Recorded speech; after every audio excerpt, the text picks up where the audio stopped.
Maravilha, maravilha. E o nosso tema hoje é contradições bíblicas. Existem? Elas existem? A Bíblia tem contradição? Bom, vamos lá. Uma que surgiu até depois do nosso programa é sobre o nome de Jesus. E aí tem muita coisa sobre o nome de Jesus e eu queria aproveitar o pastor Elias aqui para isso. A primeira é sobre as traduções. Seitas restauracionistas, elas existem o tempo todo. Muitas delas têm um caráter de serem seitas proféticas, né? São aquelas que marcam datas para a volta de Jesus.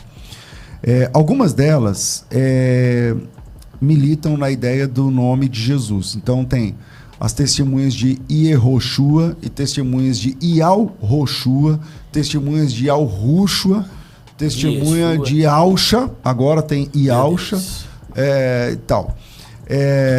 E todas essas seitas, elas reclamam uma questão, que é nomes não se traduzem, nomes não podem ser traduzidos, por isso o nome de Jesus é uma farsa. Jesus é uma farsa. Então o nome de Jesus, esse nome Jesus não pode ser verdadeiro, porque tanto o grego quanto o hebraico não tem a fonética do J, né? Esse J, não tem esse som.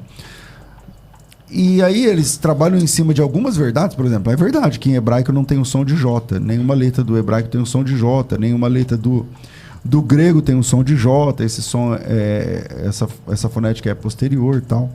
Então, antes de falar sobre, porque tem também a polêmica de Jesus vai chamar Messias, é um nome, ou Jesus seria o nome? Qual é a tradução? Nomes não se traduzem.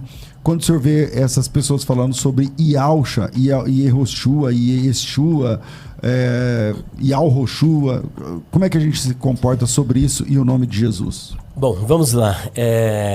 O Filho de Deus, ele tem um nome, mas não apenas o nome. Nós entramos numa área bastante interessante, que é conhecida na área da linguística, mais precisamente na área da glotologia, que vem de glossa, língua, e logos, estudo acerca das línguas, que também recebe o nome de linguística. Dentro da glotologia, pastor César, nós temos um estudo chamado onomatologia.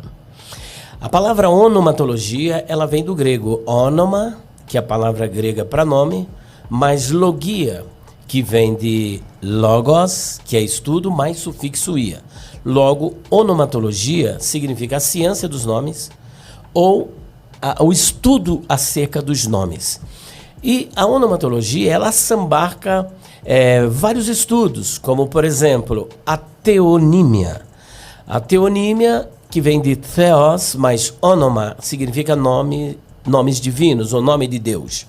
E quando falamos de nome de Deus, nós então incluímos todos os seres sobrenaturais, inclusive anjos também, por exemplo, Gabriel, Michael, que é o Miguel, o nome de Deus, o nome do Filho de Deus, o Espírito Santo, e também, curiosamente, visto que não é um estudo voltado para o meio evangélico, mas é uma ciência dentro da glotologia, faz parte também deste grupo de nomes, os nomes de seres sobrenaturais que também não constam na Bíblia. O nome do Filho de Deus, portanto, faz parte da teonímia, é um nome divino. Agora, a grande discussão é qual é o verdadeiro nome do Filho de Deus. Afinal de contas, é Yeshua? É Yehoshua? É Jesus? É Yalshua? Sei lá, tantos nomes, possibilidades aí que o pessoal vai criando. Esses grupos são conhecidos como os grupos restauracionistas do nome. E também tem os restauracionistas do próprio texto bíblico, dizendo que o texto bíblico ele foi romanizado, a igreja corrompido, alterado. Agora preste atenção, só para o Novo Testamento nós temos quase 6.000 manuscritos. E que foram descobertos, não é por evangélicos, por católicos, não. Pela arqueologia, que também é uma ciência que está a serviço da verdade histórica. E como é que a Igreja Católica, durante 3.000 anos, 2.000 anos, quando nem sequer existia, que passaram a existir a partir do quarto século, ela mexeu nesses manuscritos que vem sendo descoberto ao longo do tempo. Poxa, teria que ser no mínimo onisciente, onipresente. E o Novo e o Antigo Testamento são dezenas de milhares de manuscritos encontrados. Portanto, eu não sou advogado da Igreja Católica. Mas uma coisa eu posso afirmar, isso é uma falácia. Não há como eles terem alterado. Ah, mas e os manuscritos mais aceitos? O que são esses manuscritos mais aceitos? É o texto crítico. O que é um texto crítico? Qualquer texto que tenha um aparato crítico é um texto crítico. Mas denominou-se texto crítico 3 dos principais: o Codex Vaticanos, que está lá no Vaticano, que até então a Igreja Católica arrogava ter o melhor texto e por isso ter a melhor interpretação, mas posterior a isso foi descoberto o Codex Sinaíticos e depois o Codex Alexandrinos e outros códex. Agora, o fato deles 3 serem os mais aceitos não significa que tudo que está ali é realmente como deveria estar, porque nós temos também os códex que foram encontrados, que são os códex bizantinos, os manuscritos bizantinos. E entre eles você tem, por exemplo, o textus recepto, o texto recebido, você tem a família 35, você tem o texto majoritário. Todos esses textos, eles perfazem um total de mais de 5.900 textos. E é curioso observar que muita coisa que estão escritas nestes textos não estão, por exemplo, nos manuscritos mais aceitos, mas que na tradução, por exemplo, eles apresentam, e não entre colchetes. Agora, existem também muitos registros nos códex esses que são descritos como menos antigos, que constam ali, não constam nos manuscritos mais aceitos. Bom, mas a questão não é manuscritológica, é sobre o verdadeiro nome do Filho de Deus. Então, primeira coisa, vamos lá. Nesses textos não há nenhum tipo de rasura, vamos lá, nesses textos, ele está falando de textos na língua grega. Famílias de manuscritos diferentes, mas os textos são gregos. E esses textos, eles trazem o nome de Jesus em grego. Porque até hoje não foi descoberto nenhum só manuscrito, por exemplo, daquilo que eles batem o martelo e diz que Mateus foi escrito em hebraico. Seria o nome Matitiaho, que aparece com Matias, forma aplológica, né, de Matitiaho. Não existe um manuscrito advogando que o Evangelho segundo o Senhor Jesus escreveu Mateus foi escrito no texto hebraico. O que nós temos é a Brit Hadashah, que é o texto do Novo Testamento escrito em hebraico, que assim como a Septuaginta é uma tradução da Torá e do Taná, da mesma sorte, a Brit Hadashah é uma tradução do Novo Testamento, que é grego. Então, no Novo Testamento grego, como é que aparece o nome de Jesus? Bom, ele aparece como Iesus, e não como Yeshua.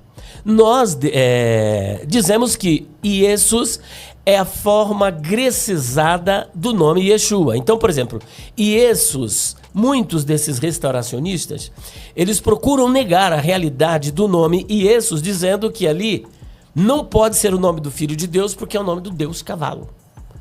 Porque eles fazem uma amálgama, traduzindo Ie, que é a forma contraída de Yehová, que é Deus, mas Sus, que é cavalo, em hebraico. Isso em hebraico. Logo, Iesus seria cavalo. Deus cavalo. Só que Iesus, curiosamente, não é hebraico, é grego. Agora, você vai fazer essa assonância, o fato de uma palavra ter um som parecido com uma palavra no outro idioma, agora significa que você realmente está produzindo o que esse som quer dizer naquele idioma. A mesma coisa no latim, né? Quando eles falam, isso aí em latim é Deus, é porco. Não sei. Justamente. Esse é o porco, alguma coisa assim. Então, vamos lá. Cada idioma tem a sua peculiaridade, portanto, Iesus, que é o Senhor é o Salvador, o Senhor salva, né? Ele salva. E da mesma sorte, Yeshua é a forma contraída do nome mais amplo, que ele sofreu uma contração do nome Yehoshua. Aí já é o hebraico. que é o hebraico, que é um nome teofórico. O que é o nome teofórico? Tudo isso faz parte da onomatologia. O nome teofórico vem de theos, que é Deus, e phorel, que é trazer. O nome teofórico, seja qual deles forem, são os nomes que trazem um elemento divino. Por exemplo, o meu nome, Eliar ou Eliarro, né? Ou Elial, né? Os judeus pronunciam Elial. Tem dois nomes divinos que compõem este nome. Você tem El, que é um nome genérico, que fazia parte do panteão cananeu e da ideia de força, mas Iar ou Iarro, que é a forma contraída de Iavé, que sofreu uma aglutinação das vogais de Adonai. Então você tem Iavé é Deus ou Iavé é o meu Deus. No caso de Yeshua, depois do cativeiro babilônico, foi a contração do nome Yehoshua, que vem de Yerho, que é o nome de Iavé, mas Shua, que vem do verbo hebraico Yasha, que é salvar. Logo, Yehoshua significa Iavé é salvação ou Iavé salva. Vamos lá, tem aqui o Leandro Correia, ele está perguntando o seguinte: é verdade que o nome de Jesus era muito comum? O nome Jesus era um nome comum na época de Jesus? Isso é tão verdade que, por exemplo, no julgamento de Jesus, tinha ali um salteador, que Pilatos, também não sou advogado de Pilatos, mas Pilatos fez de tudo para que Jesus não fosse para a cruz. Porque o próprio texto diz, ele sabia que por inveja o haviam entregado. Tinham entregado. E a própria mulher dele, que não está, o que eu vou dizer agora não está na Bíblia.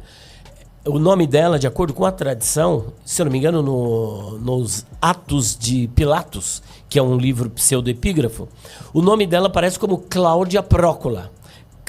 Cláudia Prócula, então, entra na audiência através de alguém e diz, olha, não entre na casa desse justo, porque por ele eu muito sofri.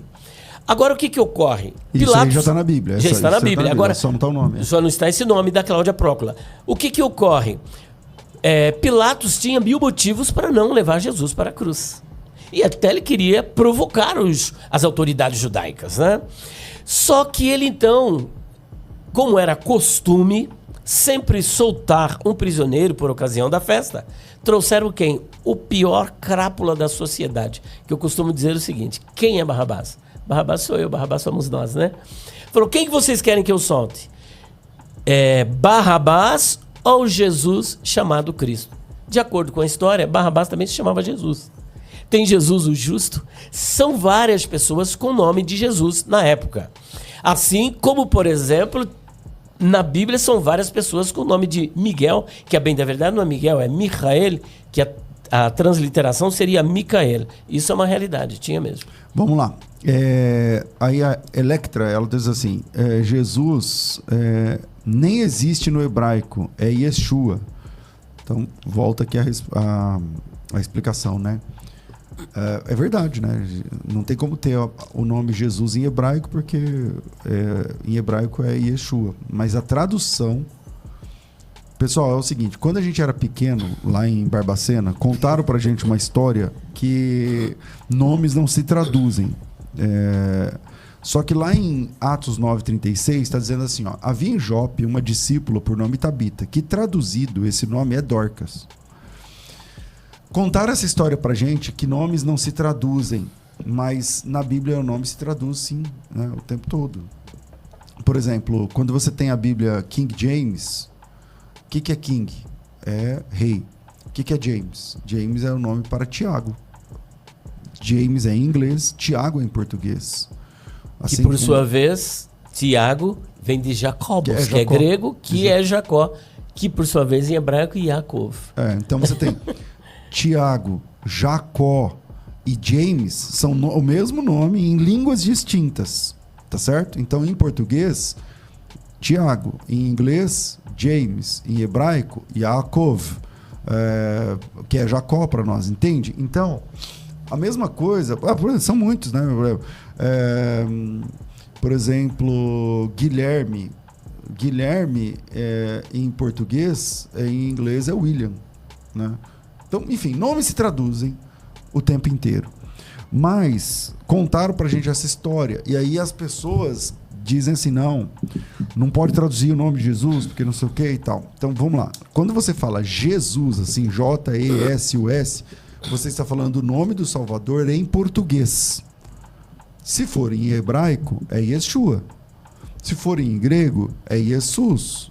Se for, enfim, depende da língua. Entende? Então, Por inglês é Jesus. Jesus. Então, a primeira coisa que a gente tem que assumir é que nome se traduz sim.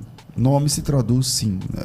Não é verdade que nomes não podem ser traduzidos, porque na Bíblia nomes se traduzem. E aí esse versículo de Atos 9:36, eu acho que põe um ponto nessa questão, porque havia em Jope uma discípula chamada Tabita, nome esse que traduzido é Dorcas. E não só esse, João 1,41.